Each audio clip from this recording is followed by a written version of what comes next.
Nokia did not fail. Nokia was not murdered. Nokia has suicided. But let's see. Nokia is a Finnish multinational corporation founded on May 1865, the only single mill paper corporation at that time. By the time Nokia bought Mobira Telephonic Company, who made telephonic handset for Nokia.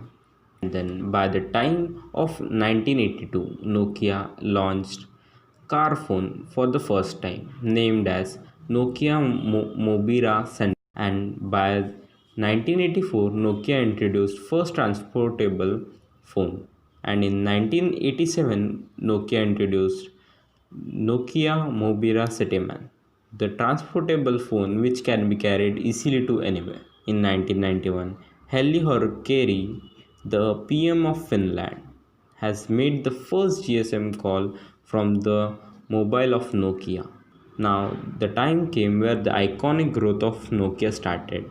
By the 1992, Nokia launched 1011 handset, and by this Nokia started expanding to the market of US and Europe steadily.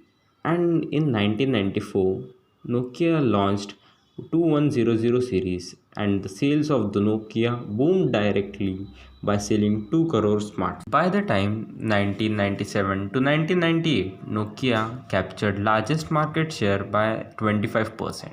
By this, Nokia has fully captured the market of America, Europe, Russia, India, and China.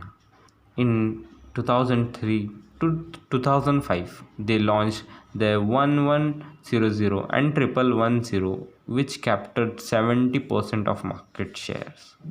That's huge, guys. Now, the Nokia was growing bigger and bigger and growing everywhere. But even with this, now the time come where the largest telephonic companies came in the race of falling. Due to the entry of Google and Android in American and Europe market, suddenly the sales of Nokia started falling, but it was stable in Asian market. Now, what Nokia has highly damaged by Apple and Google in European market, and somewhat damaged by Samsung and Moto in Asian markets. Now, China company was booming due to the Chinese company. The Nokia sales were also falling. The Chinese company was making mobiles as faster as possible. The engineer of Finland company or Nokia company was saying that the time in which we made PPT, the time they brings a new phone, means they were most faster.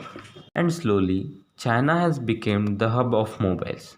And so guys, you knows the speed of Chinese. And by 2009 to 2010, Apple and Google were torturing Nokia by bringing new functions. And poor Nokia was busy with their featured smartphone. Nokia was also started changing, but here's the big but came. By the entry of Google and Apple, Nokia can't understand the change in the type of industry, the telephonic industry. They could not understand that now the industry is not of hardware; it has shifted to software, and the industry of this telephonic sector is only depends on software. But they could not understand this, and by the 2010, Apple has 3 lakh application and Android has almost 1.25 lakh applications, and the Nokia was busy with Symbian, which even did not have 15,000 applications. Now other handset companies like Moto and Samsung were attracted towards Android, and they has adopted Android. They even also started growing slow by slow.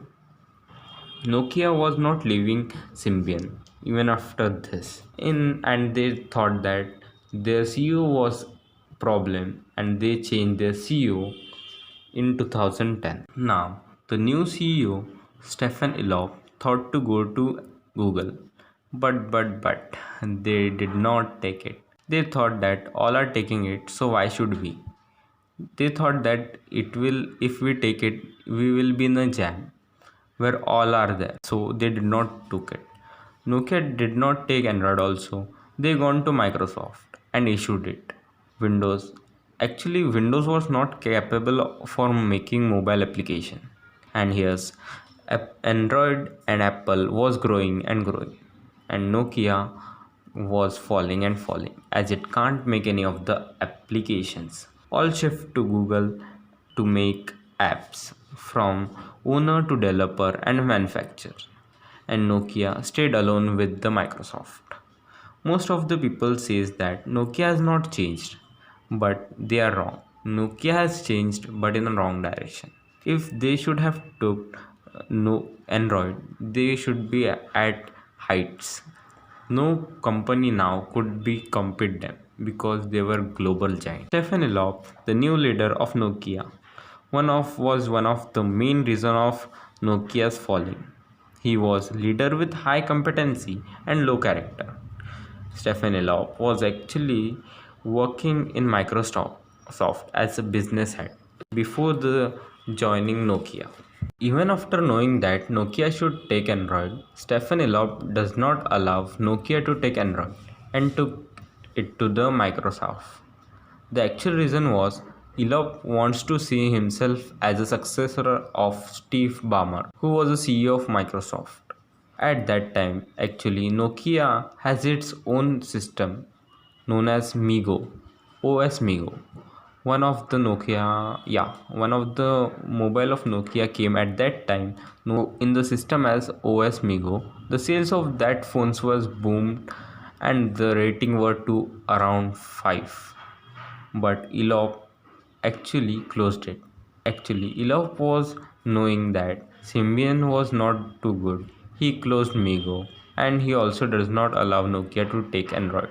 So this is how the Nokia was falling by Elop. Elop sold Nokia at the cheapest price of 7 billion.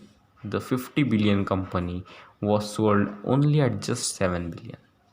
Even after taking Nokia, Microsoft done many mistakes. The first mistake that they did not use the name of Nokia. They removed the name of Nokia from the mobiles and used their name. They just took that company to manufacture hardware, means mobile hardware for them. Actually, the main problem was that Microsoft could not give any new to the customer. Even they could not attract any application makers. Then the new CEO came, known as Satya Nadella from India. Satya Nadella removed Nokia and gave it to the HMD Globals and focus on their core business. The Satya Nadella was knowing that making mobiles and selling was not the business. So they focus on their core business. But who was HMD Globals? In 2016, the ex-employees of Nokia made HMD Globals. So, with the help of Satya Nadella, they issued the actual work on the mistake of Nokia, which they had been done in past. They also took Android. Actually, HMD Global is using the brand equity of Nokia. They know that the brand equity of Nokia is well known. Retailer, distributor, and customer all have well trust on Nokia, as the Nokia is first in telecom. And now, with the help of trust, brand equity, HMD Global is bringing back Nokia again, and sure they will bounce it back again. So guys, that's it for today's video. The story was quite interesting, so I thought to bring it up to you. Thanks guys for watching the video. Hit the like button and subscribe to my channel for latest update of my video.